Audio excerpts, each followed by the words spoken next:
You ain't seen the news, you ain't seen my shoes, you ain't see the views. Look, I get the views. All right, so yo, this is your boy Awesomeisjayell, aka the biggest music artist in the metaverse.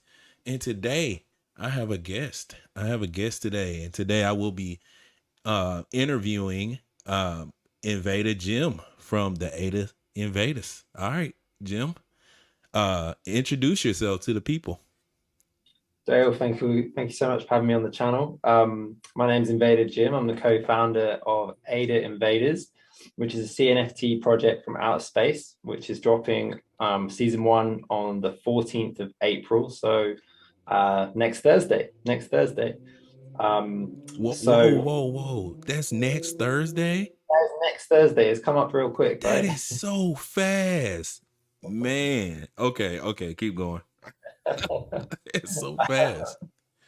I know, right? It seemed like it was a long time to go, and then very quickly it was like, okay, it's soon. But that's good. That's good. You know, we're all ready. So you know, it's good because it means we've got plenty of time to do stuff like this and talk to great content creators such as yourself. So yeah, I mean, I guess you know, a little bit about me and then some background to the project. So you know, my background is in copywriting. I have over a decade professional experience in storytelling, narrative building, writing.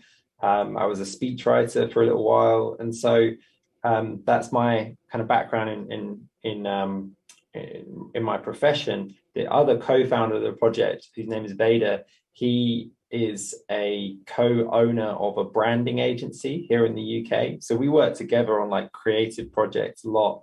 Yeah, we co-developed the concept for Invadaz a long time ago. We're talking back, you know, October-ish last year. We started talking about concepts that we could potentially do as an NFT project, and really went from there, to be honest, in terms of building the concept, building the backstory. We spent a lot of time looking at the kind of models for the first species, the narrative, and how it all fit together with the story of Cardano, and that has brought us to where we are today, which is nearly just under a week before the mint. So there's plenty of different aspects to Invadaz that we can get into as we talk, and I can show you some of the sneak peeks for maybe people who haven't seen it, and I can talk a little bit about the inspiration, the background for it. But at its heart, and the thing that I like to describe it as really is it's a CNFT brand. So Invadaz itself is not ever simply one thing. It's an idea, right? And a big part of that idea, and the first phase of that idea, is the profile picture collection. So the NFTs that we are minting next Thursday, they are 3,500 warriors from the planet Zaguro, which is like the first planet in the Invadaz universe. And I think as we get more into this and can talk about it, that's really the first product from the brand, right? But it has many different directions that it can go in, many different lives that it can take outside of being a profile picture collection. But that, those were things that first got us into NFTs and CNFTs. We think there's a huge role to be played for just cool things that you want to have as your profile picture, right? So that's the first part. But there's quite a few things within the roadmap that are going to be brought into the project as kind of like future utility, future directions of the brand. But I do like to start there in terms of describing it as a brand, because I think that it speaks a little bit to the longer term vision for the project. And I think what we are, myself and the co-founder, comfortable in building. I was saying this the other day actually to somebody else, that I think that in a way, like, all NFT projects are brands. Everything is a brand, but we probably just talk about ourselves more in more concrete terms, describing it as a brand. but everything's branding really. Yeah, But yeah, I mean, I don't know where would you like me to start? Do you want to jump into the website? Is there any initial kind of questions or things you want to ask off that? Yeah. So I kind of want to piggyback off of some of the things that you said that I like. One of my favorite things about the project is actually the fact that you're looking at it as a brand first. Um, Being that brands have longevity. You're not just looking at the project as a, just, oh, these are NFTs, and one project I would like to give a big shout out or some credit to would be BCRC, Boss Cat Rocket Club. I feel like they get a bad rep for kind of like their business model and their branding, but it's so weird. Like the space right now in the Cardano community, CNFT community, is kind of weird because it's like right now we're having a boom, and what we're having more businessmen come into the fold. And I think people kind of villainize businessmen in a sense when it comes to branding in the CNFT community. And Mm, I think they're not really understanding what's going on, and the fact that you have more businessmen coming in thinking brand first, that's better for the investor. That's better for the investor in the long run. And mm, and I think the way they're looking at it is not necessarily I wouldn't say the right way, because everybody has their own perspective, but we need more businessmen entering the space thinking brand first and expanding their brand, rather than just saying, oh, these are NFTs and we want to make this much money, and well, we're gonna kind of figure it out as we go, which is, in my opinion, those are not the best investments to make. yeah, I mean, different projects and anything in any different walk of life has its own vibe to it and its own the things that are associated with it. And yeah, boss cats are doing their thing. They have certainly built like a very strong community, and I think that there's there's a lot to be said for the approach that they've taken in many ways. I think that when it comes to I think everyone is going to take a slightly different approach in terms of how they make stuff. I mean, I think that we were when we started looking at this, we were investors and still are big investors in CNFT, and people who were involved in the space for a lot longer before joining it with a project, right? So we really, we were into crypto and Cardano for a long time before CNFTs. We missed the very initial boat with CNFT in terms of the first couple of months, but we're very quickly into it after that in kind of late summer last year. And I just saw it as a total breath of fresh air, because I'm more of a, I guess in a way, more of a visual person, more of a somebody who likes to be involved with things that you can get more of a sense of, right? And I think that despite buying into the, let's say, the political philosophy of crypto, when you're looking at graphs and figures and reading stuff to do with what one project is doing in terms of DeFi, in terms of decentralization, for example, then you're getting an aspect of that. But I think what is really cool about the advent of NFTs is you're sort of fractionalizing that down to projects that are their outward facing product is often something which is artwork, or something which has is a profile collection, or is a story, or has some cool utility or idea behind it. So immediately just kind of got that, and have been just completely immersed in it ever since. Like I think a Yeah. lot of It's the community, addictive. Very addictive. yeah, yeah, it's totally addictive, but I would say not in a, not, certainly not in a bad way, not in a cynical way. Hmm. And I think that we are not, myself and the project creators, we consider ourselves sort of, I don't know, branding people who've come in from outside of the space who are like, yeah, we can like launch a project here. Like we're Cnft enthusiasts Hmm. who felt as though, we were looking at some stuff, just in terms of, I mean, some of our project inspiration, for example, in ETH was things like Hapes, Mm. Mechaverse, Okay. Tron, like some of these really high quality 3D projects. You have that in you already had that in Cardano as well. Like I always use the example of Ugly Bros, which I was Hmm. obsessed with, into as many of those as I could, and I still love that project. I'm big on that. Hmm. With the other new 3D stuff in CNFT, I think we just felt as though, yeah, like if we could do something really cool within this space using like the passion that we have, which is, aliens and UFOs and sci-fi stuff, which is our kind of like hobby, and that's what we kind of geek out on, like outside of the NFT. And making a project like this has just been such a lot of fun, like every single aspect of it.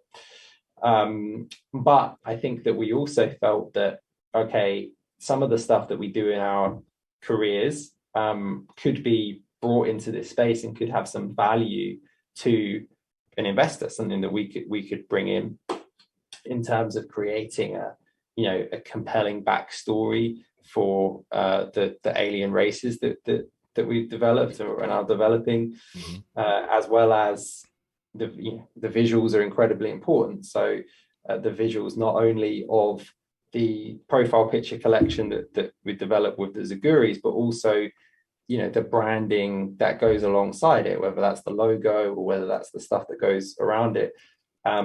Really cool opportunity to develop something that we felt that within the Cardano community, uh, it would be something slightly different, Hmm. but it would also be something that we hoped would generate some interest. And I think, as we were saying just before we sort of started recording, I think one of the first best parts of doing this was the first couple of times when we got early YouTubers and kind of influencers such as yourself, and Hmm. shout out, you were one, like I said at the start, you were one of the first people to take a look at the project Twitter, and it's different when it's somebody scrolling through it on a video and saying, I Hmm. really like the look of this stuff. So Okay. that's been one of the cool things about doing it as well. Okay. Okay. So I was actually okay. Okay. Okay. Definitely. So we're about to roll into that because we before I had started recording, we talked about um how some people, I guess people are new to the space, but not only newcomers but also people that come in and they don't really know much about art. They don't really know much about art, and they don't really know much about, they know about investing, but you have new people come into the space and they will see something like Ada Invaders. Like for me, right?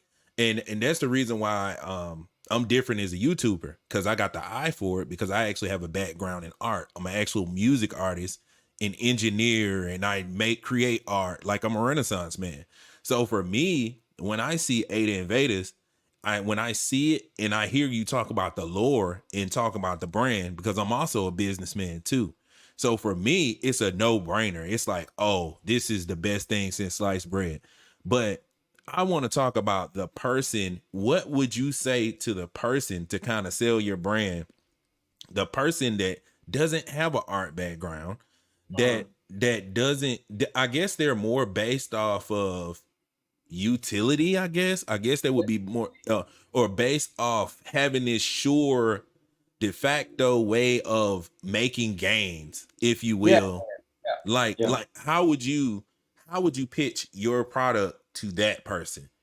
because yeah, I actually had somebody in spaces ask me this, because I was hyped, because I like Ada Invaders, right, a lot. This is one of my top mints of April. I say it over and over and over again, right?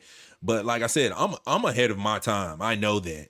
Like I've been blessed with the gift to be ahead of my time, to be able to call these type of things because I know, you know what I mean?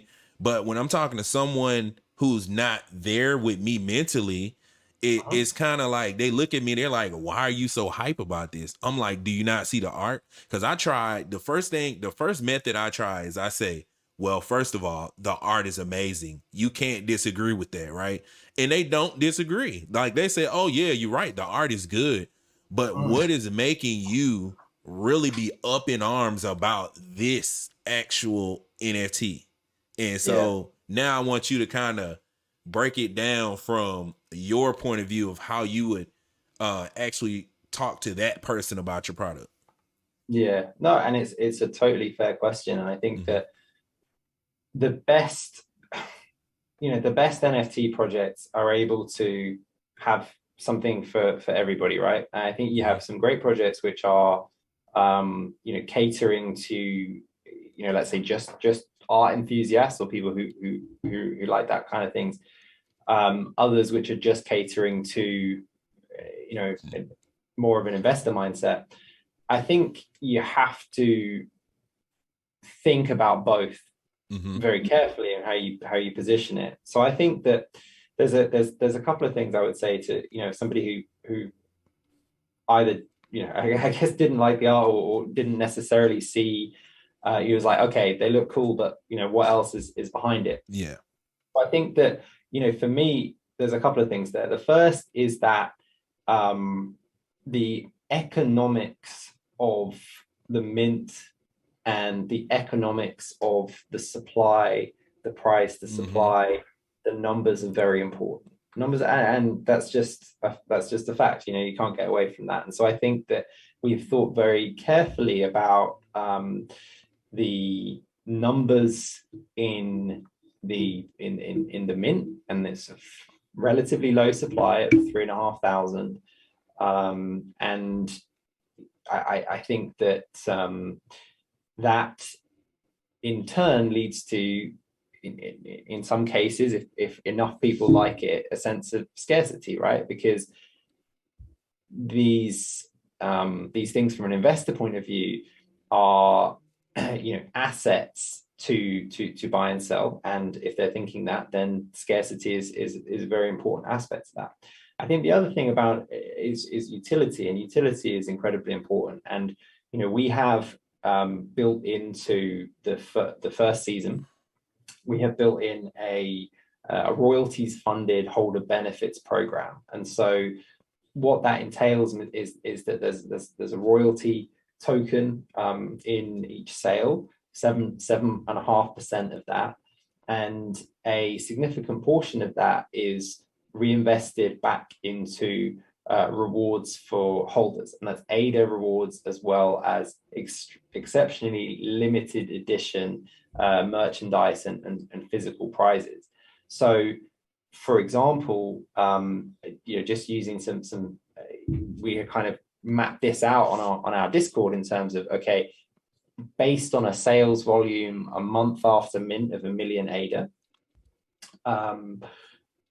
which is, it's very difficult to say what that would be, but I don't think that's crazily unrealistic.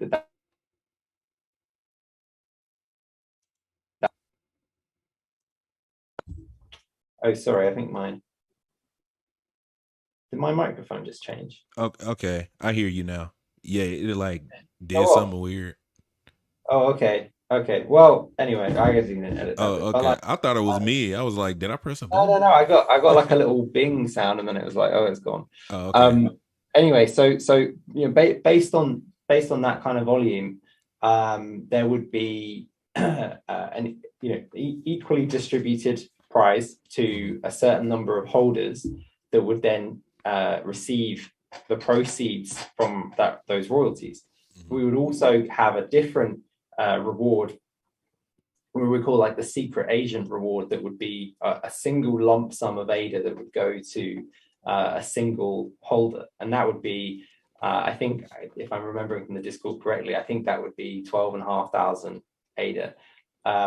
So there What? are, Hold on. What? How much? Let me rewind. Okay. Like, what's going on? So we have different pools of ADA based on the royalties, right? Okay. So let's say we have a million ADA volume. I think that gives us around, I think it's around 20,000 ADA to specifically for this part to give back to holders in ADA rewards. But we're not just chopping that up. We have different segmentation of that, right? So you would have a higher percentage chance of winning a smaller ADA prize. So that would be, I think, roughly around 100 ADA, let's say, and you would get 100 winners of that, 100 to 200 ADA. Again, depends on the sales volume. But rather than just splitting all of that up and giving more people 100 ADA, we've decided to have one prize, which is a much bigger prize, and that would be significant amount. So let's say 10,000, 12,000 ADA. Again, it totally depends on what the sales volume is. So you are unlikely to win that prize. But if you hold a lot of invaders, you have more chance, right? It's one invader is essentially one ticket into this raffle. So Crazy. that's one part of it, right? The other part of it that would also be funded by royalties is what we're calling like the physical airdrops or parachutes, right? So that would mean the merchandise, so the things that I'm wearing, the hats, the hoodies, only for holders, right? Only for holders, the only way you get them. So very limited edition. Also, a couple of other things. So we're working with a company called NS Touchable to give like physical artworks of your invader. So again, get this for free. This would be done through like a lottery system on the Discord, like depending on how many holders we have who are registered their wallets. Again, like I said, depending on how much ADA volume there is, the more prizes are given. And the last one I want to show is this 3D printed model. So this is little model of the invader. So this is 3D printed, professionally painted. Looks really cool in real life. We're going to be giving this exact one away next week, I think. So basically there is utility that sits behind the first mint. However, that's one thing. For an investor, in terms of longer term utility, we have we will be launching our white paper on the 20th of May. So if people want to hold off and see what's in that, that's absolutely fine as well. But what that is going to set out is in more detail. Okay, right, you've got the first collection, you've got the first set. What happens after that? We have plans to add significant future utility to it, including the development of a like a benefits card that would be so that would do all of the things that you would expect from that in terms of future whitelist, immediate access to all of the merch and stuff like that. But it would also, the funds from that would go to fund our community treasury. So it's not a DAO. It's not a true DAO with multi-sig contracts in the first instance, although we would love to get to that stage in future.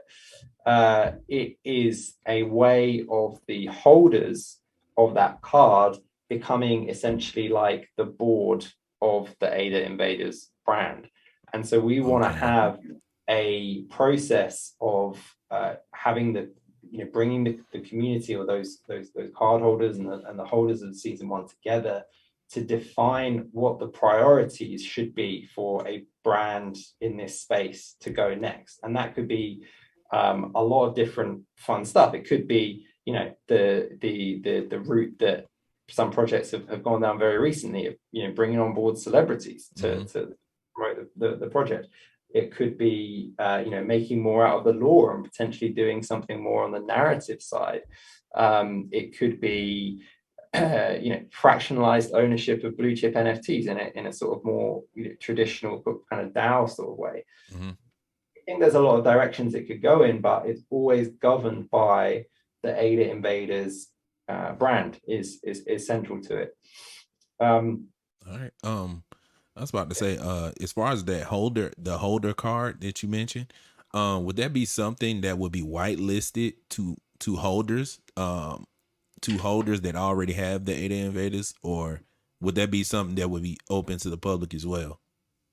Yeah, so there will be a very small supply of these cards. Okay. Very supply. So I don't think it's going to be logistically possible to whitelist, let's say, Okay. everyone who has a season one.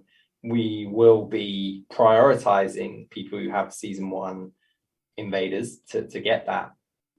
But I think that what we've seen a little bit in those in if you're going to have a governance system like with those benefits card or other things that have been done like that, Mm-hmm. if they are going to if your vote in that system is really going to matter, it's better to have fewer holders, right? So that part is going to be very scarce indeed. Okay. To be able to raise the treasury funds to begin to work on some of those projects, but also it will be limited to, we don't know the exact figure yet, because I think would be wise to wait and see the interest in the project after season one, but it'll be a small supply. And also I was gonna ask, would it also be an idea to would you guys be open to actually scaling that after, let's say, you have a holder's card, holder's card mint?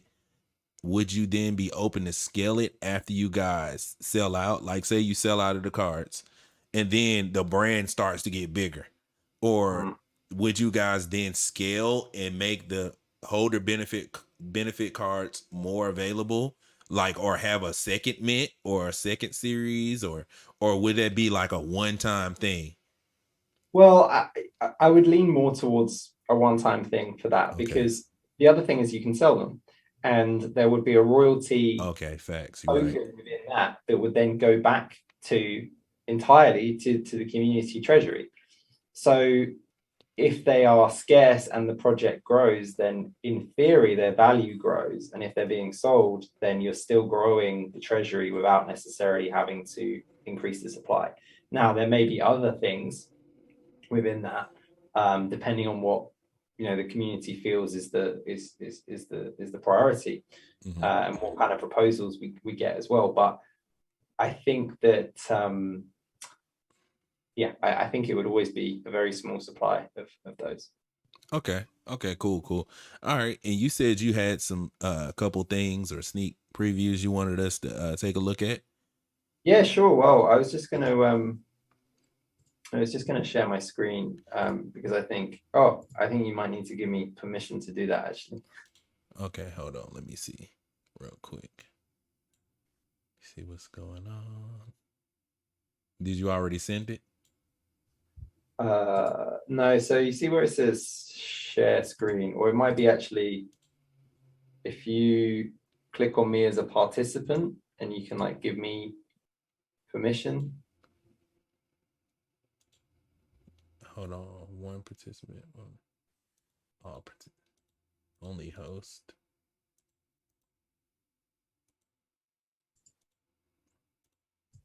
Okay. It should be able to now. Yeah, there we go. There we go. I got Okay. it. Cool. So I tell you what, let's if we start with the website, because I think I always like to talk about the backstory to the invaders, and in particular these guys, because this is really what it's all about. And there's more detail on the lore on our Discord, but essentially, Ada Invaders is the project itself is set in the future, so it's set about 150 years in the future, and in that future, Cardano blockchain and blockchain technology in general has helped humanity to overcome a lot of the problems that we've had. And in particular, it has supported us to have a better way of doing finance and to overcome the problems with fiat currency. So in that story, you have a couple of concepts. You have the great stake pool, and I think something called the universal DAO, which these are things which are kind of, I guess, slightly tongue-in-cheek, but also nods to the potential future utility of Cardano. And these things that have happened have allowed humans to focus their energies on big issues such as solving world hunger and space travel and improving technology and enhancing equality. So as part of that, we've created the ability to travel to space, and we have made contact with alien species such as these guys who are the Zaguris, who come from a place called the Lupus Major Planetary Cluster, and it's a society of aliens, or at least aliens to us. And we trade with these aliens, we introduce these aliens to the blockchain, and they love it, and they can't get enough of it, and they use Cardano, and they trade in ADA, and they buy their CNFTs on Cardano. But the crux of the story is that the Cardano network is hit by an attack by the old way of doing things, the fiat clique, and so the aliens from the planet Zaguro, they are coming to Earth to help reinstate the Cardano blockchain. So this is why I want to explain it, is like they are the good guys in this story. They are helping Cardano. And the narrative of Cardano is very strongly woven into a lot of the artwork and a lot of the backstory. So that is, I guess, a little bit about the species, the species from planet Zaguro. So maybe I can just talk a little bit about the art style and the profile picture collection. So as I mentioned, there's 3,500 of these guys. They're all done, they're all loaded up, ready to be minted.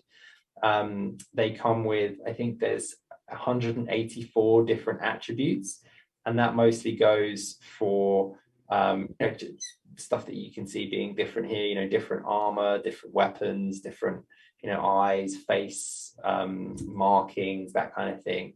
But the Zaguris, like what we have really tried to do, and I think in a way something that makes the project not totally unique but different in a way, is that we tried to use kind of character creation and create a little bit of an anthropology around the race of aliens. So I think that I think I was mentioning something like this the other day, but we have, I suppose, departed a little bit from taking a model, whether that's an animal or an alien or wherever you want, and kind of having generative attributes which are sort of humanistic. So kind of hats and stuff like that. Tried to make it so it's they have attributes that are developed from scratch, like the diamond crown and like these wings, for example, the face mask, which I guess are slightly more bespoke in how they've been developed. We still have stuff like gold chain and visor, like it's not totally without some degen attributes as well. So there are 3,500 in the set. They're a mixture of these attributes. We have within that set 34 legendaries, and 33 of those are they are the gold legendaries, the light split legendaries. So these guys here that have the kind of blue and red split lighting on them, and then the final one is the blackout legendaries, which are kind of have a dark shadow cast over them as well. So I wanted to quickly show. This is one of the legendaries that we released today, actually. So this is one of the gold ones. So essentially each legendary is like a perfect combination that makes a class. So you have different classes that go together. Like this guy is, for example, militant, and he's got like the bandana face mask and the the lens on the eye, and his armor has kind of these sort of like tattoo like things on it. But he's kind of like a perfect combination of the different attributes. And there's 3 versions of him essentially. There's the red blue light split, there's the gold, and then there's the blackout. And all of the legendaries have a special insignia which has the names of the Cardano roadmap eras around the side. So I like showing off the legendaries. So yeah, that's fire. It's so funny that you showing me this legendary. I know it's gonna sound weird, but I actually had a dream that I minted that gold legendary. This one, yeah, I literally had a dream about that one day. It was so weird. I was like, oh man, I thought and I woke up from the dream and I was like, I minted the gold one. Like, what am I gonna do? And then I looked around, I'm like, oh, it was just a dream. Like so that's funny. It would be crazy if I actually minted it. Yeah. And so the thing that we want to show off before the launch, so there's 33 of those type of legendaries. And there's the Emperor as well. So there's a 1 of 1 Emperor who's like the king of the Zaguris, and he looks sick. You have to see him when he comes out. But there's we were talking to myself and the co-founder. We were like, should we add like a perk, like whoever mints the Emperor gets like it's an ADA, or they get. And it's like, no, we don't need to add a perk because you minted the Emperor. Like that's enough. You're gonna be happy already. Man, these and I'll say this, these 3D rendered models, these NFTs, if you will, they look like they're set up perfectly for like 3D integration, like into a metaverse. It looks like they're already like halfway complete. Yeah, and they are, because the model, like, right, so this is using like an STL file to render that in 3D. So they are fully, you can spin them around, you can so that whole like metaverse ready tag. I mean, I mean, and it would be great. It would be cool to have these guys as your avatar on VR chat or something. I think would be awesome. I think from our perspective, I think we have professional expertise in the things that we claim to. Branding, storytelling, like obviously 3D art to bring these guys to life. I think when it comes to anything to do with gaming, so like play to earn, or whether that's just other games, that too, I can see that too. We would we would be working with a partner on that. So I think that certainly is, and actually if you within our roadmap, one of the last parts of that is I think it's called interplanetary partnerships. And I think we would love to identify the right partner with the right technical expertise and the right level of investment to be able to do that in a really good way. So don't get me wrong, like it's certainly something that in the future we would love to have, but I also want to be honest and transparent and say that's not something that is within our team's ability right now to deliver. It would result in the project being a success, somebody taking a look at it and saying that is the kind of thing that we want to work with to bring into a metaverse or a kind of play to earn situation. And people, trust me, people have asked about it, and I think that's usually my answer is we'd love to. Let's see, because I think there also needs to be a level of realism about how much it takes to develop a metaverse, or if you're talking about integration to an existing metaverse, I guess it's a bit different, but we want to be realistic about building that up as we go. Okay.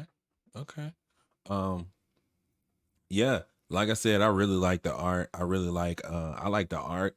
I like the roadmap. I like you guys. I like the team. I like what you guys are building, and like you were saying, I like the level of transparency too as well. And being realistic. You know what I mean? Being realistic, especially with your first mint, and kind of just taking it one step at a time. Um, Mm. and so yeah, you know what I mean? But yeah, if that's it, did you want to show anything else? Or I think that was it. I think that was it. Yeah, we're obviously looking forward to next Thursday. yeah, Um, I just want to give a quick shout out to the community, which has been the most, I said this before, but the most fun aspect of doing this for me has been having people, and because we're quite a way into this now. We had the Discord's been live since early February, and mhm, been lucky enough to make some real friends doing that. And I think that seeing people who have liked it from the start grow into the journey with you, and now you're nearly a week from mint, that part is a lot of fun. And I think having seen the full collection now, I've got a secret Cnft tools account where I can go through and see all the 3,500. I think people are going to be happy. I don't want to overstate our position or overpromise, but I think people are going to be happy with what they meant for these. So yeah, it's all good, yeah, man. yeah. I already know I'm gonna be happy. But Yeah, if your dream comes true and you get the golden one, then yeah. I know, right? I know, right? I feel like it's gonna come true though. But Yeah, um, but I think I don't want to overstate. The other thing is I don't want to overstate. Everyone likes a gold one, right? Everyone likes a solid gold, anything. But yeah, I think for me, the thing I was really happy about seeing when I was looking through CNFT tools was just the different attributes that we have put together, whether that's like the wings or helmets or whatever, hmm, go through, and it's really nice just seeing different combinations of how those are put together. And you just go through and you're like, that one looks cool, that one looks cool, that one looks cool. yeah, And so I think that it's a lot of the time, I think with projects, and look, we're showing off the ones we think look really cool. Obviously, you would do that from a marketing perspective.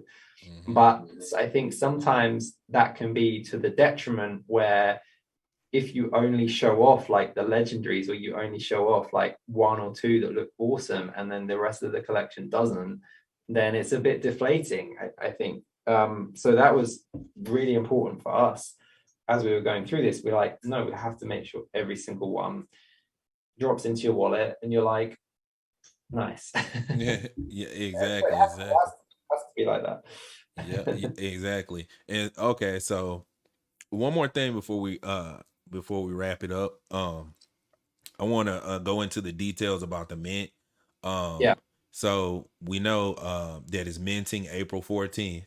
What's the stipulations on the minting limits? Are we doing like one per wallet, or how is that going? Yeah, so it's a very good question. So this information's sort of set out in detail on our Discord, but I'm happy to go through it. And I think I'm going to do like a video to explain the process, right? But Yeah. first of all, the thing I'd say first of all is we're working with a minting dev called Retro NFTs, who have they pioneered a system that they use, and they've done quite a few successful mints. Hmm. Now, the system they use is a queuing system, and I know that there's a healthy debate in the community at the moment about it should just be a wallet address drop. It should be a queuing system. I know there's some other cool stuff that people have developed. It is a queuing system. We are working it like this. So we have a whitelist, which is going to be the absolute maximum number of wallets that can be on it is 1,500. In Hmm. reality, it's probably going to be very slightly less than that, just on the basis that people have to verify their wallets on our server, as you know. Hmm. So it can't be more than 1,500. Those wallets will be put into the system. So at 1,900 UTC on the 14th of April, we have a 2-hour whitelist mint. Now that's one NFT, one per transaction, but one in total. So everybody who's on the whitelist can go on, put their address in, and mint their NFT. It's kind of to manage any network congestion, because it means that for that period, only people, you have to put your wallet address in first before you can go to the buy now basket, right? Yeah. So none of these things are kind of completely foolproof. Like, that you have to wait until you're at the front of the queue, you have to put your transaction in, etc. But we think to manage any network congestion that might be caused through that, the whitelist 2-hour window is there so that we can, hopefully, touch wood, ensure that everybody who's on the whitelist is able to mint during that period. Now, after the 2-hour period ends, then it's the public mint, and it's one NFT per transaction, and it's unlimited transaction until we sell out. So for that part, maybe there will be some network congestion. I'm not sure. Maybe I'm overestimating it, but I think that you have to be prepared for that. And I think from our perspective, I think that the system that Retro NFTs runs, where it's like uniquely generated addresses for every person who goes through, I think for us it's a more secure way of doing it, because you've seen stuff happen when it's just an address drop into a Discord, and the Discord can get hacked, or you can get a bad actor who drops an address, and people can lose a lot of ADA. Mm-hmm. The other thing is, if you're just dropping the wallet address on a website and it's a single wallet address, we've seen really advanced scams in Ethereum and actually on Cardano as well, where people can basically replicate that website with a very slightly different URL. Yeah. People can go on that and they can lose ADA as well. So we're trying, I guess we're going like safety first in terms of Retro's system where it's everybody has a unique address. So we will not be dropping an address anywhere. You will not go onto a website and see an address to copy and put into your to buy the NFT. Okay. You'll go onto the website and it will be a buy now thing, and then you go through, you need to send your ADA, and then you get your NFT. I hope it's as smooth as possible. We've prepped for it to be as smooth as possible. We've done everything we can, and we'll continue to make sure everything is well explained. But at the same time, minting NFTs can sometimes there can sometimes be hiccups with it, whether that's people have to wait a little while in a queue, you wait a little while to get your NFT, however it is. But that's how it works. So the mint price is 90 ADA, and so it's the same for whitelist and public. Yep. Okay. Well, that's it. Is there anything else you would like to say before we wrap up the interview? Any shout outs, anything like that? Just shout out to yourself for inviting us on the channel. I really appreciate it. Like I said, you were one of the first I don't know, YouTubers, influencers, whatever you want to say, to tag us and show that you'd been through the Twitter on your channel, and we remember that. So we've come full circle now, a couple of months later. So yeah, I know, right? I know. All right, so that's it, and that was the interview with Invadaz, and the mint date is April 14th. What's the time again? 1900 UTC whitelist, 2100 UTC for the public mint. Okay, cool. So April 14th, y'all be there, be square. It is going down with the ADA Invadaz. So yeah, this is your boy Awesomeisjayell, aka the biggest music artist in the metaverse. And don't forget to like, share, and subscribe. And we are signing off. You ain't seen the news, you ain't seen my shoes, you ain't see the views. Look, I get the views.